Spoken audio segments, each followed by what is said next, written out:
مزید Islamic videos کے لیے ہمارے چینل حقیقت اسلام کو سبسکرائب کریں۔ مولاي صل وسلم دائما ابدا على حبيبك خير الخلق كلهم۔ تو فلسفے پڑھ کے بھی اقبال کہتا ہے نا، خیرہ نہ کر سکا مجھے جلوہ دانش فرنگ، سرما ہے میری آنکھ کا خاک مدینہ و نجف۔ وہ کہتے ہیں میں انگلینڈ گیا، باہر گیا، آکسفورڈ یونیورسٹی میں، بڑی اعلیٰ ترین یونیورسٹی ہے، اس وقت عام بندے کو وہاں داخلہ بھی نہیں ملتا تھا۔ میں وہاں گیا لیکن خیرہ نہ کر سکا مجھے جلوہ دانش فرنگ، مجھے فرنگیوں کی دانش، شعور، ترقی، ان کا جلوہ خیرہ نہیں کر سکا، میری آنکھوں کو چندیا نہیں سکا۔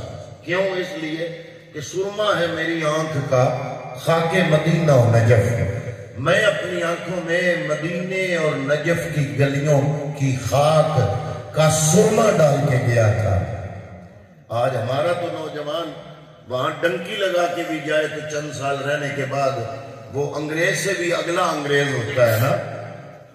اقبال وہاں کوئی برتن نہیں مانجتا تھا، نہ ان کے کتے نہ لاتا تھا۔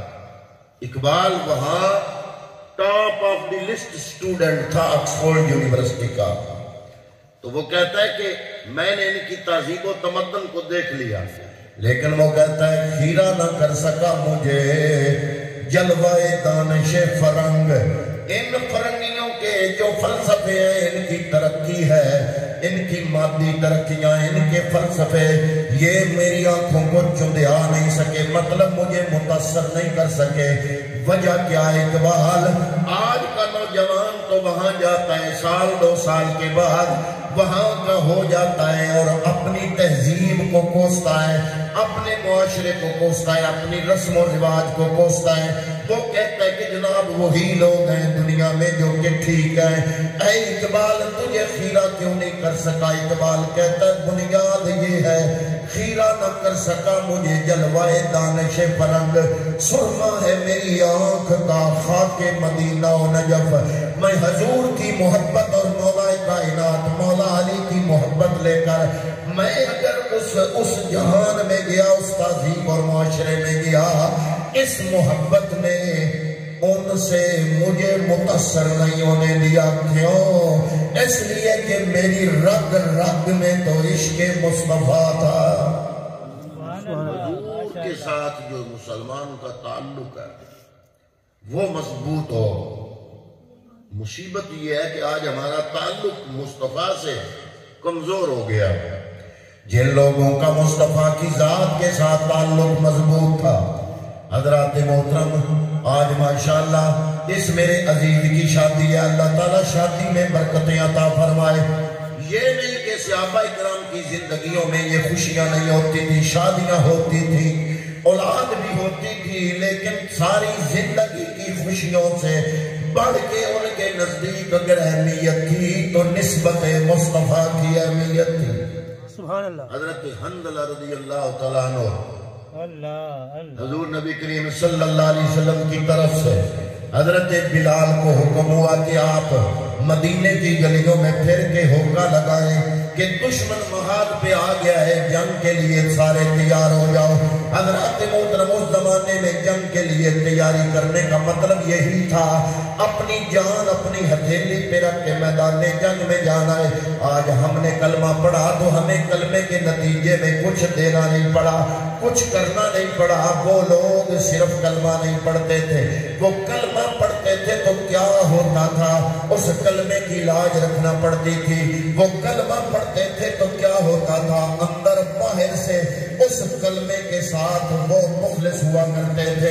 حضرات محترم جب مصطفیٰ کریم صلی اللہ علیہ وسلم کی طرف سے یہ حکم ملا حضرت بلال کو کہ مدینے کی گلیوں میں ہوکا دو کہ صبح میدان جنگ کے لیے میں میدان تیار ہو رہا ہے اور جنگ کے لیے جانا ہے، سارے تیار ہو جاؤ۔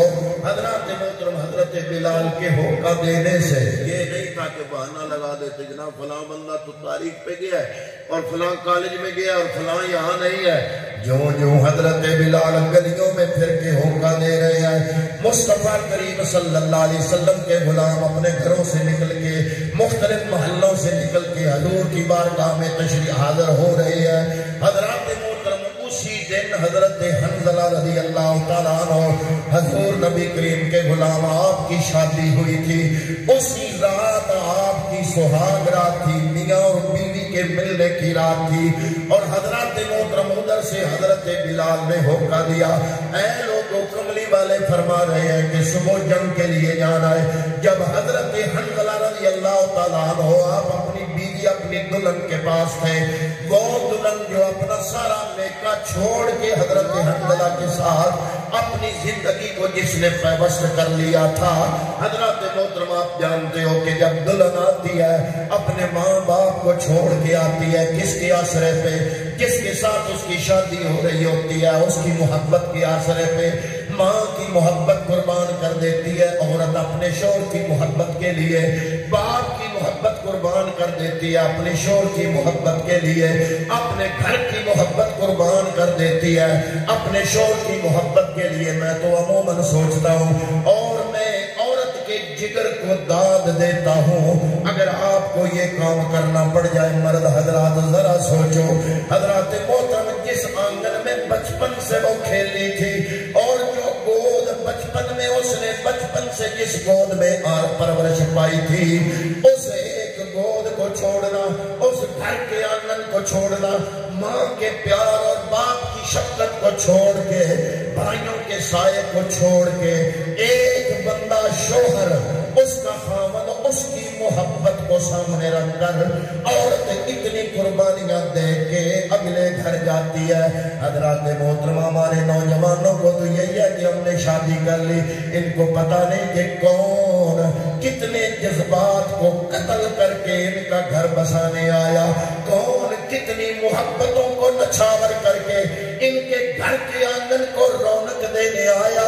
حضرات محترم چاہیے تو یہ جو دلہن آنے والی ہے، حضرات محترم دولہا کی ماں بھی اس کے بارے میں آنے جائے اور دولہا کے بھائی بھی اس کی عزت کرے، کیوں یہ خیال رکھیں کہ یہ بھی کسی کے دل کا ٹکڑا ہے، یہ بھی کسی کی محبت ہے۔ اگر آج ہمیں اپنی اولاد سے پیار ہے، یہ بھی کسی کی کا پیار ہے، اور یہ کتنے پیار قربان کر کے آئی ہے۔ حضرات محترم کاش آج ہمارے گھر نہ اجڑے اگر ہم لوگوں کی قربانیوں کو محسوس کرنا شروع کر دیں۔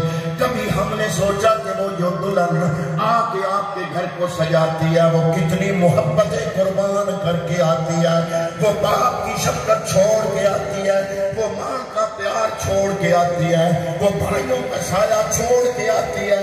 حضرات محترم چاہیے کہ شروعات کے 2 سال 3 سال وہ جو کچھ بھی کہتی رہے اس کی ہر بات کو یہ نیا گھر جو ہے دولہے کی ماں بھی برداشت کرے، اس سے محبت کرے اور پیار کرے، دولہے کی بہنیں بھی اس کو برداشت کرے، دولہے کے بھائی بھی اس کو برداشت کرے۔ جب اگر آپ اس کے ساتھ اس طرح محبت کا جب سلوک کریں گے تو کیا ہوگا؟ جس نے اتنی محبتیں قربان کی صرف ایک دولہے کی محبت کے پر، حضرات محترم جب وہ اتنی محبتیں دیکھے گی تو وہ بھی دل سے آپ کی خدمت کرنے پر تیار ہو جائے گی۔ تو اس طرح جب ایک دوسرے کی محبتوں کو دیکھ کے ہم چلیں گے زندگی میں، ہمارے گھروں میں سکون آئے گا، ہمارے گھروں میں سکھ آئے گا۔ حضرات محترم یہ ساس بھی کبھی بہو تھی، کبھی ساس بھی بہو تھی، یہ ساس کو سوچنا چاہیے۔ کبھی ساس بھی بہو ہوا کرتی تھی، وہ سوچے اگر میں اپنی بہو کے ساتھ یہ رویہ کر رہی ہوں، اگر برا رویہ کر رہی ہے تو میرے ساتھ بھی کوئی اگر ایسا برا رویہ کرتا تو میں کیسے محسوس کرتی۔ بہرحال میں جناب یہ عرض کر رہا ہوں، حضرت حنظلہ اپنی اس دلہن کو چھوڑا جو دلہن باپ کی محبت چھوڑ کے آئی، ماں کی محبت چھوڑ کے آئی، خاندان کی محبت چھوڑ کے آئی، اپنا پیارا آنگن چھوڑ کے آئی، اپنا خاندان اور اپنا قبیلہ چھوڑ کے ایک خاون کی محبت لے کر آئی. ادھر سے حضرت بلال مدینے کی گلیوں میں پھر کے ہوکا دے رہے ہیں لوگوں آؤ. حضور نبی کریم صلی اللہ علیہ وآلہ وسلم نے جہاد کے لیے بلایا ہے. اب شادی کی خوشیاں کسی کو عزیز نہیں ہوتی. باپ کی کیا حالت ہوتی ہے بیٹا جب سیرا باندھتا ہے. ماں کی خوشی کا کیا عالم ہوتا ہے جب بیٹا سیرا باندھتا ہے. باپ الگ خوش ہوتا ہے, ماں الگ خوش ہوتی ہے.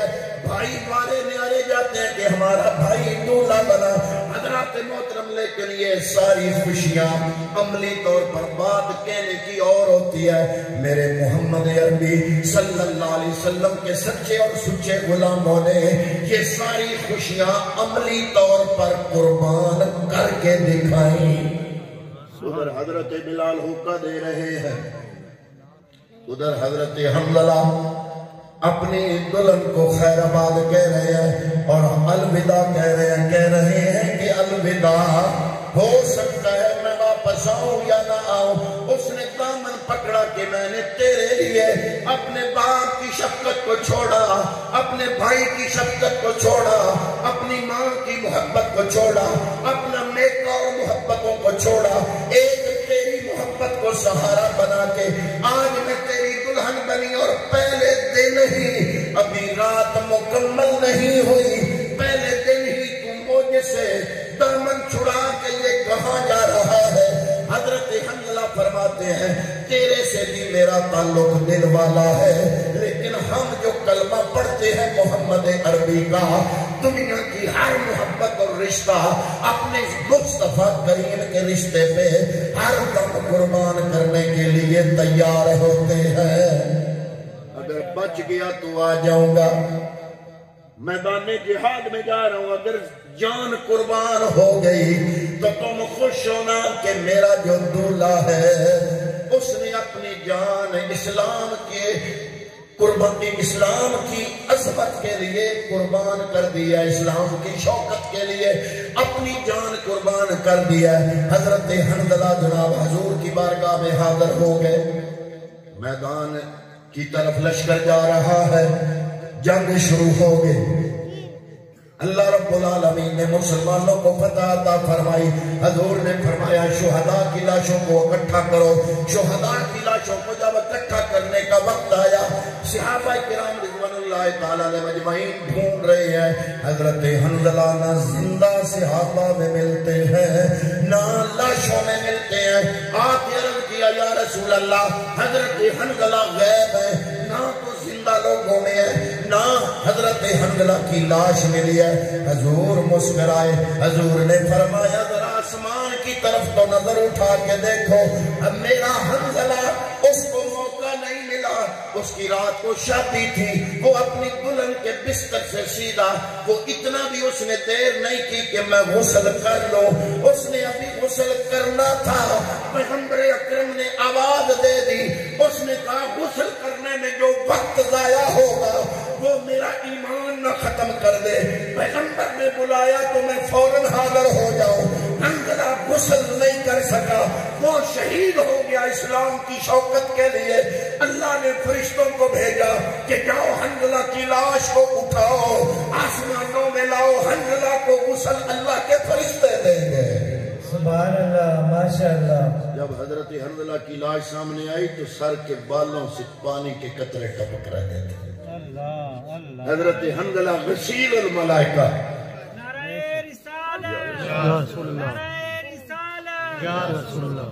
حضرت حنظلہ غسیل الملائکہ کا لقب پڑ گیا. غسیل الملائکہ کا مطلب ہے کہ وہ جس کو ملائکہ نے غسل دیا ہو.